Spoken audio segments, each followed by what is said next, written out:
Power, influence, and secrecy are the central themes of the claims on the supposed Gay Mafia behind the music industry.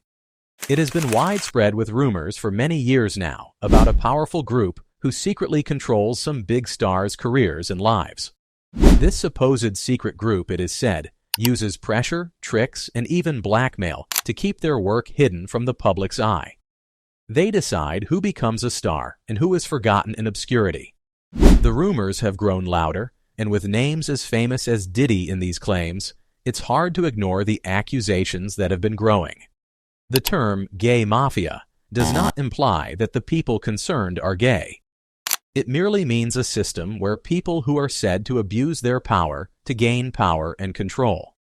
This system, instead of the artists, includes label executives, media gatekeepers, and award show organizers. It suggests that such individuals use their profession to influence artists to compromise in uncomfortable situations. They later use the moments to remain in control of the artist's career. Some may regard this as a conspiracy theory, but stories by insiders, rappers, and veterans in the industry reveal the darker side of things that happen behind closed doors. One of the first public people to talk about this supposed network was rapper Fat Joe. In an interview, he said in 2011 that the hip-hop industry is most likely owned by the Gay Mafia.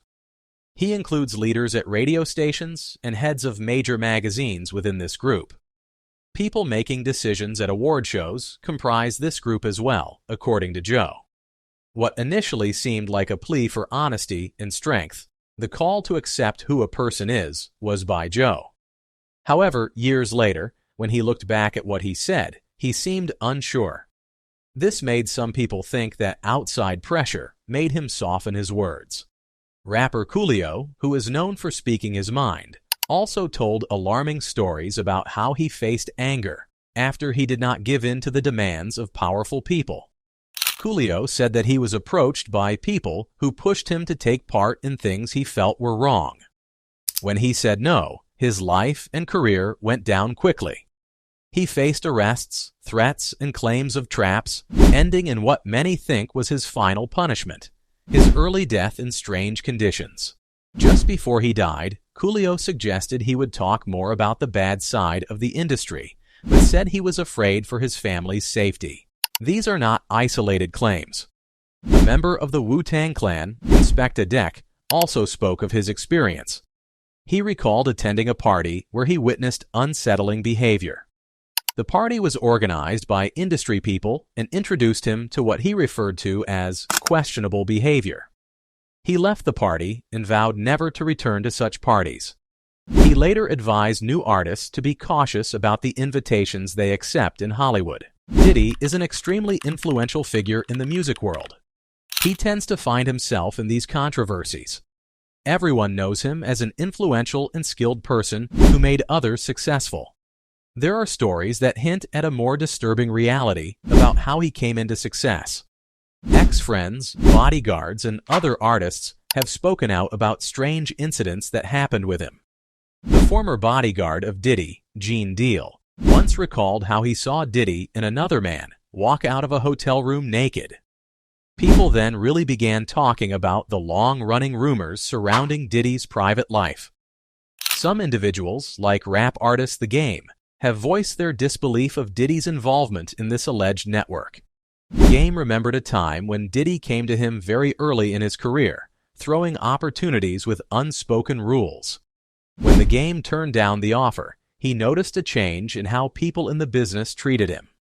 Similarly, 50 Cent, not one to be shy at all, said that Diddy once asked him to go on a shopping spree, which 50 thought was weird. He has been openly taunting Diddy since then, frequently dropping hints about what he thinks is Diddy's connection to this network. As for those who say that the ways this clique operates center around exclusivity and secrecy, those on the inside even talk about how the manipulation occurs at the mansion parties.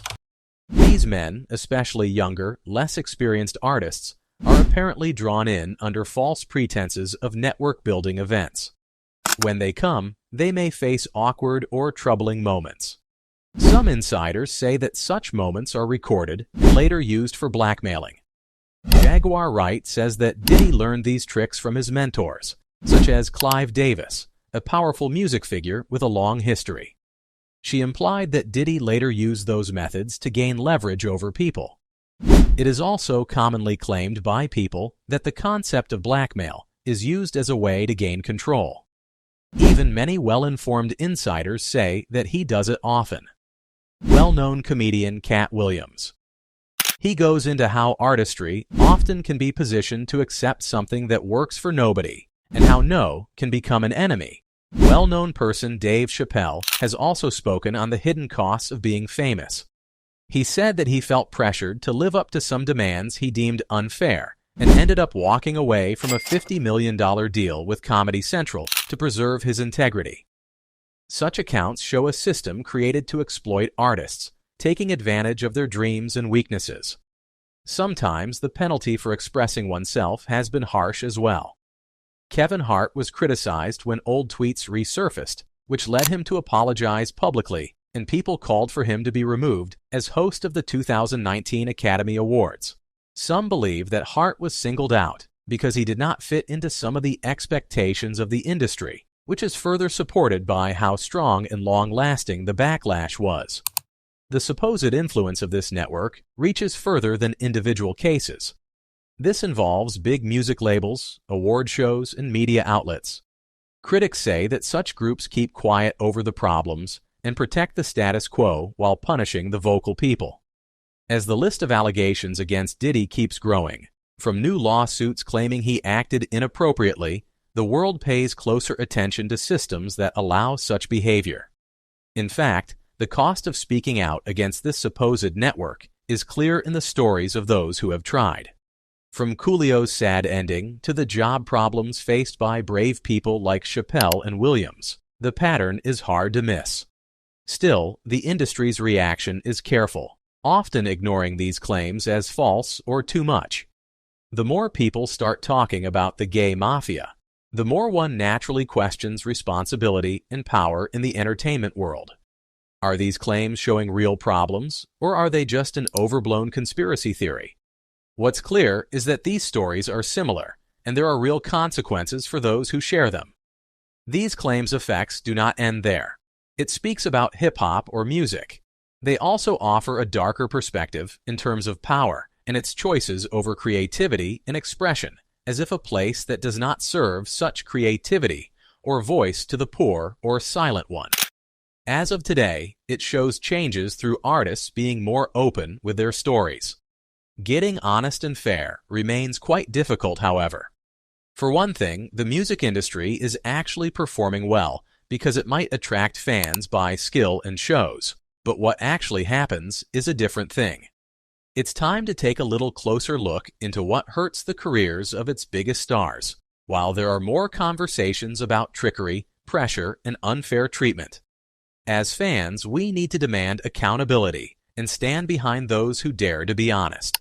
If this happens, then the industry again needs to be scrutinized so the future is not based on fear but honesty. What do you think about these claims? Are they believable, or do they show the difficulties of dealing with a tough industry? Share your thoughts in the comments. If you found this breakdown helpful, don't forget